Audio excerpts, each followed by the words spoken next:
Good afternoon. This is Todd Colvin coming to you from the floor of the CME Group. We are talking rates, 10-year yields, sharply unchanged on Monday, ahead of Yellen's press conference speech, Q&A, Twitter, whatever you want to call it.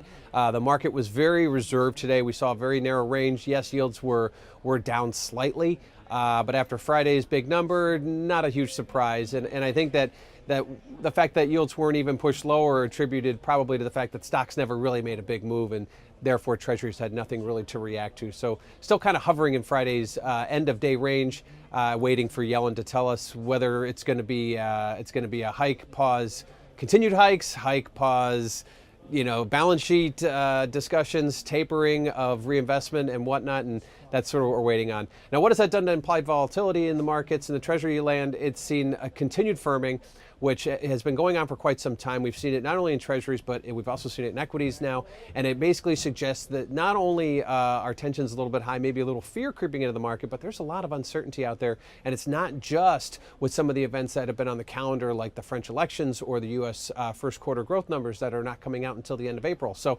I think right now that treasuries could be leaning towards lower yields with the idea that all these rising risks, and don't forget the fact that we have auctions this week and yields actually were lower today. So there isn't even a repricing for the treasury auctions this week. And so I kind of look for yields to continue to nudge lower until we get confirmation. And confirmation won't come from Janet Yellen, and it won't come from any of the Fed speakers. They'll all throw their ideas out there for you to listen to, but ultimately it's only going to come at Fed meetings when they talk and make policy changes that are real and tangible. So what can we look for later this week? Well, I think treasuries will remain kind of reactive to equities. That's what they've been doing, and that's pretty much what all asset classes have been doing, waiting for equities to make a move so that you can see whether you're going to be putting money into safe haven buckets like treasuries or gold, or you're going to add more to your equities and take money out of those safe haven assets. And I think that right now, the reaction mode, seeing higher volatility via the VIX and via treasuries, is kind of suggesting that you're going to see more safe haven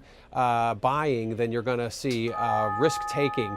And that makes perfect sense, especially when you have earnings coming up. Bank earnings will set the table for the next quarter and for equities in general. And I think that treasuries will be a good hedge to that. We'll wait and see what happens, obviously, over the next couple of weeks. But ultimately, it comes down to first quarter growth, and that will tell us whether or not the Fed is going to be more active or wait and see. And right now, it looks like wait and see if you go by the Atlanta Fed's expectations. This has been Todd Colvin coming to you from the floor of the CME Group.